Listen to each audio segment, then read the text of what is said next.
You hook up your phone to it. You connect to it through like a Wi-Fi, Oh, and and you see then it on your phone or iPad or, mhm. huh? It's pretty interesting. This new technology. It's not even that new. Would it be difficult? I have my iPad here. Would it be difficult to plug into it? No, no, not at all. Oh, well, I like to see just a bit or two, Yeah, just to see what it looks like. it'll be fun. Yeah, I'll show you. You have some questions for me? I do. Yes. Uh-oh. Okay. Hope they're easy.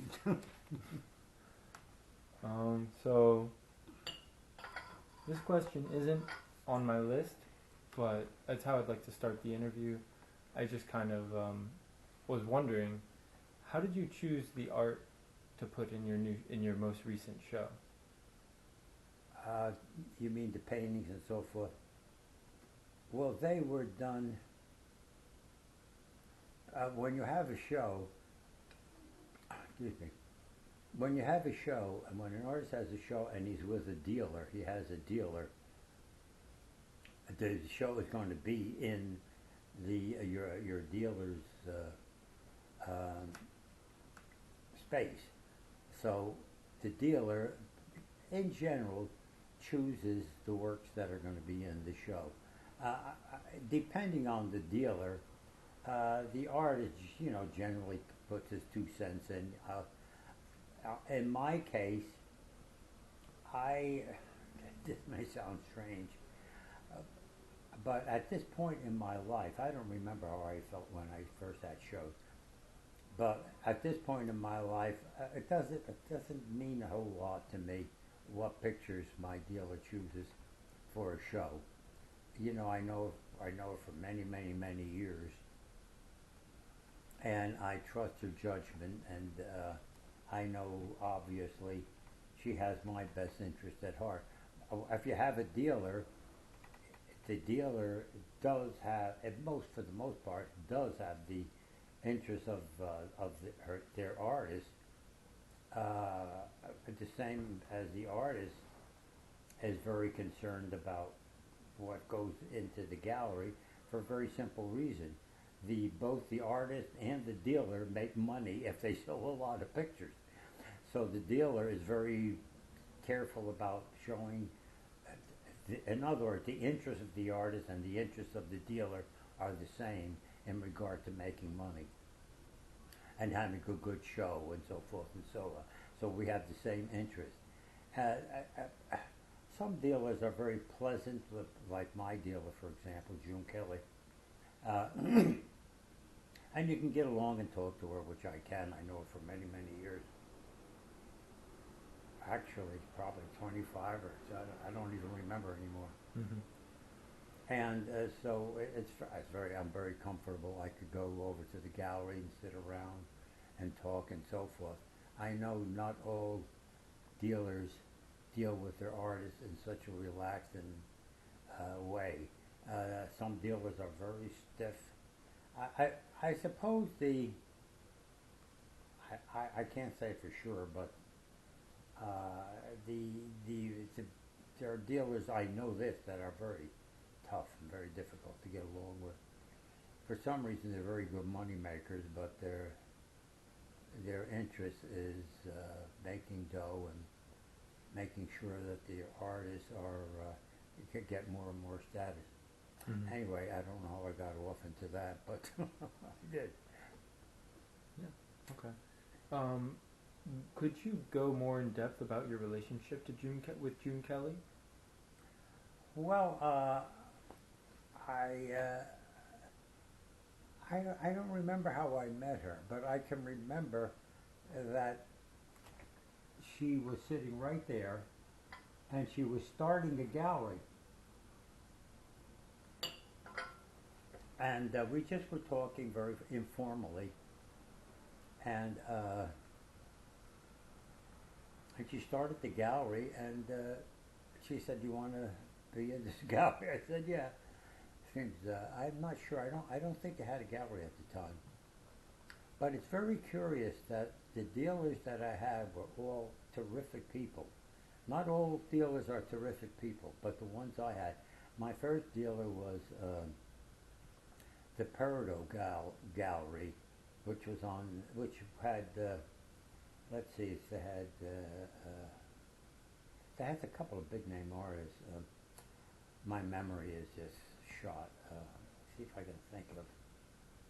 Oh, they had Louise Bourgeois, and they had another artist that really began to show all over the world. I can't think of his name at the moment. But he was a hell of a nice guy. He'd go in there and sit down and just talk about this and that and whatever. He was Lou Pollack, very pleasant man. And I was really very upset when he died, and he was just a wonderful person. So I guess I was very fortunate with the dealers. I had three or four. Oh, then had another gallery. What the hell was the name of it? Berta Walker was the director, and she was a very good director. She did her job. She did it with great energy and great serious commitment, and she was very good. And what the hell was the name of the gallery? I can't think of the name, but it was a pretty classy gallery on Madison Avenue. No, yeah. And we were pretty good friends. I mean, sometimes we would get into uneasy situations, but on the long haul we were good friends. And she's up at on Cape Cod now, and I see her, and I'm always happy to see her. And our relationship is very nice at this particular point. It's lovely. Yeah. So I guess I've been lucky with dealers. It's interesting. I guess some people aren't. Pardon? I guess some people aren't as lucky as you. No, there's some dealers are unpleasant, and some artists are unpleasant. Yeah. My wife was a director of a top flight gallery, the Long Point Gallery. It was a summer gallery, but they have big time artists. Robert Motherwell was in the gallery, and other artists. And she got the other end. In other words, she was the dealer that dealt with the artists, and I was the artist that dealt with the dealers. So her point of view was slightly different. Mostly what she got was everybody was, how come I'm not selling paintings? That's what she got all the time. And but fortunately, the artists that she was dealing with, I knew them, and they were nice people. I mean, they did complain, and so that was the life of an artist, of a dealer, by the way. But they all seemed to like her, and it was very pleasant. The Long Point Gallery was a very pleasant gallery. It was very nice. And the Long Point is... And the Long Point Gallery was a summer gallery on Cape Cod. And it went on for a while, and it was a very enjoyable. It was partly a club and partly a gallery, and it was run by the artists, so it had a different feeling than most galleries. That's cool. That's very unique for a gallery. Yeah, everybody liked one another. It was I forget the name of the artist that started it. He started the gallery, and he just picked up. Being an artist, he picked up some pretty damn good artists, and he put it together. And he asked Robert Motherwell to be with the gallery. Well, Robert Motherwell was a different class. He was a very big-time artist, and he was known nationally and to some extent internationally. So, but he just agreed, which was kind of surprising, because one wouldn't expect him to agree, because he was with galleries that were at a higher level than this gallery that was just started one summer by an artist, and it had no status at all, really. After a long time, it did gain some status, because the artists that were in the gallery were They weren't of the same level of Motherwell, but they were pretty well-known people, you know, Mm-hmm. people that got reviews in the Times and so forth. It was a fun gallery. It was a great gallery to be with. Uh, we would have meetings, and they just turned into I don't know what. They turned into chaos but the kind of chaos you enjoy. You know, a lot of laughing and wisecracking and so forth and so on. It was a lot of fun at the Long Point Gallery. Great fun. I have very, very fond memories of it, and I believe that all the artists that were in it have fond memories of it. My wife was the director, and she had a lot of fun too. It started out, we would have a meeting, and the meeting would, instead of planning things, it just became a wisecrack and funny gathering. And then Mary began to bring, a bottle of booze, and we would buy some cheap champagne, and the whole thing just turned into a riot every meeting, and we never get anything done except having a lot of fun. But at any rate, that was the Long Point Gallery. Very nice. Very cool. Now I'd like to ask you about the mediums that you prefer to work in. Right now, it seems like you prefer watercolor and pen. Well, right now I'm working with drawings, but for most of my life, I started with oil paint like every other artist, and then I couldn't find, I didn't really have a studio, so I would work in places in my house. In one place, they had a coal bin, so they took all the coal was removed and they went to oil, and there was a coal bin, and so I just swept it out and painted the walls white, and it was okay,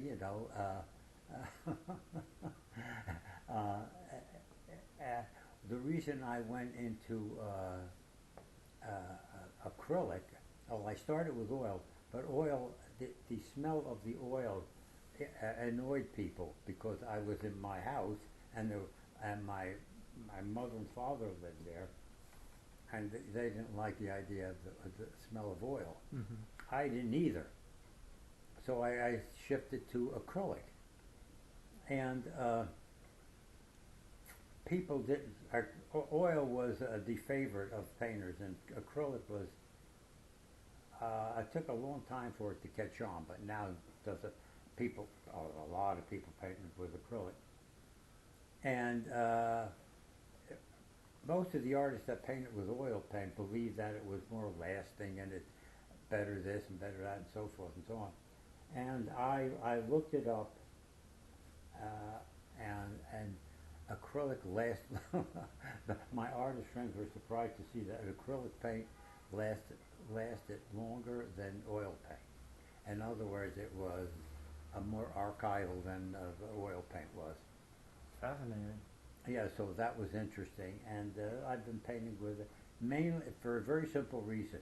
I don't like the smell of oil paint. Mm-hmm. And when you have a place like this where you live in the place that you paint, Mm-hmm. if you paint with oil paint, it's like, ugh. Always breathing that in. But you also have so many famous oil paint works.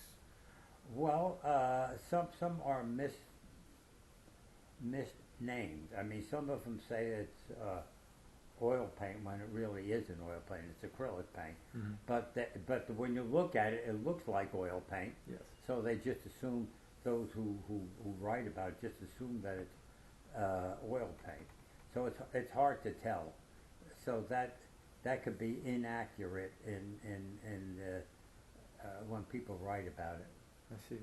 Mm-hmm. Okay. A painting that you made a while back, I believe it's owned by the Guggenheim, possibly, or the Whitney. Suicide? Oh yeah, I forget, that painting haunted me. Really? I don't know why I chose the subject. I painted the picture, and then I lost it. I don't know where the hell it went. and I looked for it all the time, and I never could find it. But to go back to the painting, I don't know why I painted it. I never had a thought of suicide. I'm not the suicide type.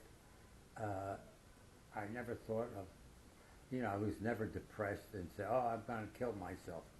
I didn't. I don't know why. I think what happened was, let me go back. I think what happened was I made a painting of a man, and I kept painting, and his arm was stuck out like this, or it was like this. He was going to shoot somebody, and it didn't look right, and I kept fooling around with it, and then I said, let me try pointing the gun to his head. And I did, and I said, that's when it looks the best. I said, well, what's he doing with a gun pointed at his head? He must be committing suicide. So that's how it got to be suicide. It had nothing to do with the way I was feeling or down in the dumps. I didn't have any of that at all. I understand. Does the way you're feeling ever, does your past traumas ever influence your aesthetic decision making? Oh, definitely. In your artwork, like for example, the studio fire in 1971, or possibly your father getting cancer. Definitely, absolutely. I made a remarkably profound and I think an excellent painting. After my father died, but I didn't know at the time that it had anything at all to do with my father, and yet it was obvious to anybody. That happens a lot when you paint things and there's unconscious or things from the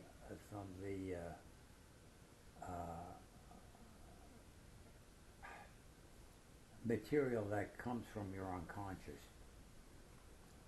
Sometimes, a dull person could see that it's what's going on in the picture, that it's from an experience, and the very person that's making the picture can be very sophisticated and not see that connection, which was the case with me. But in my case, it was just slightly different. I painted my father had testicular cancer, and so they had to remove his testicles. Well, I made a picture of him with a black, it's just really horrifying. A black background and a man that looked like he had his excruciating pain, and there were 2 lines on his forehead. And his legs were cut off.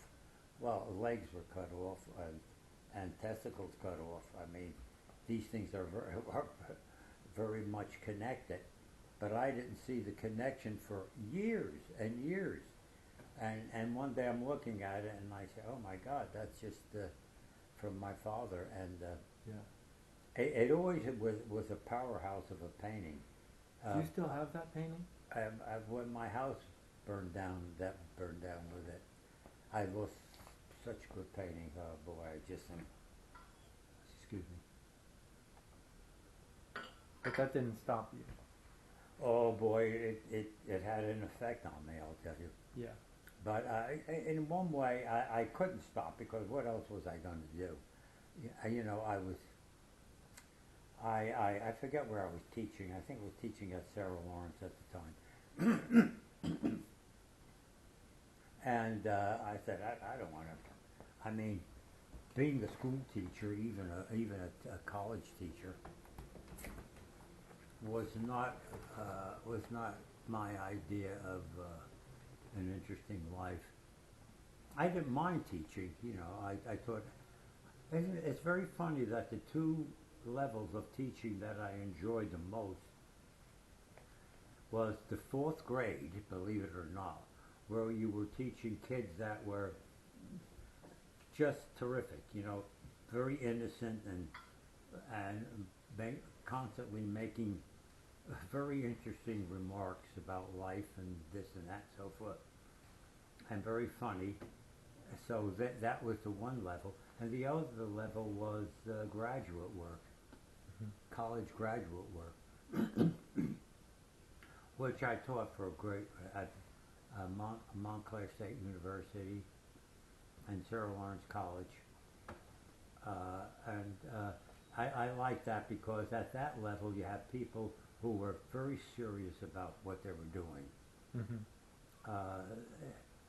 Below the college level, oh boy, you could get anything, and I refused to teach at that level. Yeah. You know, kids at the throwing the eraser around. I just thought, I'm not going to accept that.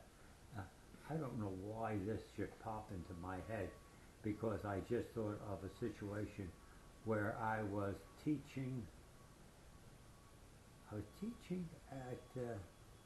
I don't remember. I was teaching in an elementary school. The first school that I taught at was elementary school. And when you have experience in teaching, you learn how to control a class. I mean, if you can't do that, then you forget it. But when a new teacher comes in, that's the first thing they have trouble with. Mm-hmm. And I was talking to my class, and I look across the hall, and I could see what was going on in the class across the hall. Mm-hmm. And the kids were literally throwing erasers at the teacher, who was a substitute. And this is very odd. The difference between an experienced teacher and a non-experienced teacher. Here's the class totally out of control, completely out of control. This is what it took to get it back in control. When I say what it took was nothing. I just walked into the class, stood in front of the class, and just looked at them. Like this. Vroom. Not a sound. That's what it did. That's all I did. Not a sound. Not a squeak. and if anyone did, I'd just go like this. Give them the ray. And if they did, I mean, they knew that it was really going to cost them. Yeah. Because, I mean, if it really got into a bad exchange, the one thing you learn when you teach, if you're a good teacher, is never argue with the student. As a matter of fact, what I've learned is never argue is an excellent idea. Never discuss, good. Argue, no. Start to argue, it's totally futile. I think people argue because they need the experience, but people discuss for other reasons, and particularly with a student, just a total waste of time, and you can avoid it very easily. I mean, I could give a good class in teachers that are going to go out and teach things not to do. Don't argue with students. And if they insist, all you got to do is say, well, come after class and we'll discuss it. And that's the end. Because you know they're going to go, they're not going to come in after class. That puts an end to it. Anyway, those are some of the things that I learned. Where are we? Well, I think we're definitely talking a lot about teaching. Mm-hmm. So you didn't want to be a teacher. You didn't want that to define what you were. No. In life. I didn't mind. I enjoy teaching, but that's not what I wanted to do. Mm-hmm. You know, I never said, oh, I hate this, I can't stand it. No. I enjoyed the fourth grade, and I enjoyed graduate work and college. Mm-hmm. Now, was there anything in particular that motivated a change in your mediums? Or I feel like we kind of talked about that a bit. The oil. Yeah, from oil to acrylic. And what about like picking up watercolor and drawing? Watercolor? Oh, I was, I was in the gallery, and I would make these big paintings, and it was very difficult to sell a big painting because there were a lot of dough, Mhm. and the subject matter in my paintings